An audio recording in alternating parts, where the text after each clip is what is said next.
Hello everyone, in today's video we're going to be talking about this game right here. Now, this game, it is a port of an old flip phone game that was only released in Japan. What is the name of this game? Well, if this was released in the West when it should have been, it would have been called Harvest Moon, Life&Love. However, if it was released today, it would be called Story of Seasons, Life&Love. Now, instead of going on a long rant about how the name changed from Harvest Moon to Story of Seasons, let's dive right in and start talking about this new game. The first thing you're going to have to know about this game is that this game uses a lot of menus. When you're in your house, there's a menu. When you go to town, there's a menu. When you go to your inventory, it's just a menu. There's just menus everywhere in this game. Now, with your farm, there are actually 3 areas of your farm. There's an area for the animals, there's an area for your crops, and then there's an area for your flowers. And yeah, everything here kind of works the way you would expect it to. It's kind of like Friends of Mineral Town, but yeah, moving around and doing things that's not quite as smooth as it was in Friends of Mineral Town. This game is actually 2 games in one. It's Life&Love for boy and Life&Love for girl. If you choose the boy character, then most of the villagers in the town, they're going to be female, and then you can choose one of them to marry. And then if you choose to play as a female farmer, then obviously the reverse is going to happen. Most of the characters in the town, they're going to be male, and you can choose one to get married with. Okay, once you go to the town menu, there are 5 different marriage candidates that you can talk to, and there's also a 6th area where you can go and talk to 4 different villagers who are not marriage candidates. Now, in the beginning of the game, you're only going to be able to do 2 things at each of these places with the marriage candidates. You're going to be able to talk to them, and you're going to be able to buy whatever thing it is that they are selling. So if you go to this first guy, he sells seeds, so you can buy seeds, and you can also talk to him. However, as you progress through the game and you get closer to the different marriage candidates, more options are going to be available to you. After you raise their heart 1 level, you're going to be able to give them gifts, which of course then you can raise their heart by 2 points every day if you give them things that they like. Then, once you raise their heart level again, you're going to get to go on dates. Now, this makes it sound a little bit exciting, but sadly, it's not quite that exciting.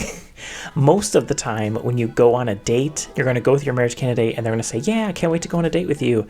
Then it cuts away, and then the person says, oh yeah, it was so great to go on a date with you. Sometimes there are actual dates that you go on with the marriage candidate, but yeah, you can't go on real actual dates with them every day. Also, when you go on dates with them, it strangely does not raise their affection level with you. But yeah, if you listen to your mom, you wouldn't have to have me telling you this. Now, why did I say that? Well, in this game, you actually live with your mom, and every time that you're in your home, one of the other options is to talk to your mom. Your mom, she can tell you how much everybody in the town likes you. You can also ask her about how to date. And yeah, she's basically going to tell you all the things that I just told you right here, but she's also going to tell you about getting married and things like that. And yeah, your mom, she's going to tell you all about how to find a man and be happy. The only other aspects that I can really talk about of this game are the mining aspects and the festival aspects. So with mining, you can go to this area, and then when you're in there, you can hit stones or you can hit the ground and try to find the floor down to the next level. And yeah, in this game, mining, I personally think it's really boring. There are a wide variety of things that you can get, but yeah, it's really kind of just tedious in my mind. There's not really anything really super exciting that you can get in the mines. It's kind of just exactly what you would expect, and there's no thrills. The other thing that I should talk about in this game is that there are actually several festivals every month, and the festivals, they do kind of vary a little bit. Some of them, they might be, you get to talk to all the people in the town, and then the event ends. There's one festival where the boys in the town, they'll get to give a female character a gift, and there's of course the opposite where all the female characters will give a male character a gift.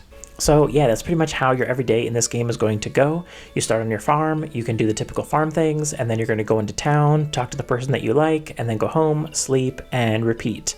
Occasionally you have that festival that's going to mix things up a little bit, and occasionally you will unlock certain cutscenes where maybe 2 different characters interact a little bit, and the game even teases that there are rival marriages, so I'm not sure if the rival may actually end up marrying the person that you like, but yeah, there are at least rival scenes, and the character that you're dating, they're definitely going to sometimes talk about another character. They're trying to put a little bit of pressure on you to, get the ball rolling. But yeah, is this game worth your time in 2024?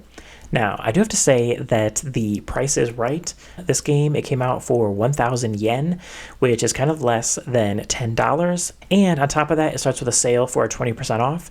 So really, this game, it's only like $8 right now. So if you wanted to buy it, you're not going to be out a ton of money. But obviously, there's several problems. Number one, right now, this game is all in Japanese. And currently, there aren't any plans to translate it. Obviously, it could get translated. Maybe Marvelous will decide to translate this game and release it in English as well. But yeah, as of right now, it's only in Japanese. And the other thing is that, yeah, this game is very, very simplified. Obviously, it was made for flip phones, so there's not going to be amazing controls. There's not going to be, you know, a really deep, in-depth system.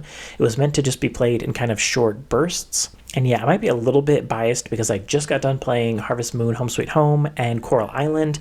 So then to go back and play this game, it was kind of a little bit of like whiplash for me. But yeah, if you ask me, I'd much rather be playing Coral Island or Harvest Moon Home Sweet Home than this game, Life and Love. That being said, this is not a bad game. I'm not saying I hate it. It's just, yeah, is it worth playing in 2024? Honestly, it doesn't really bring that much new to the table. It is kind of interesting to see some of the marriage candidates and to get to talk to them. But yeah, honestly, everything was kept very simple, so it keeps the game from getting too deep. So me personally, I definitely wouldn't recommend going out there and getting this game right now unless you're very, very curious. So yeah, those are my thoughts on Life and Love. Please let me know in the comments down below. Are you still going to pick this game up? And if you did, what are you thinking of this game? Don't forget to hit that like button, and I'll see you guys next time.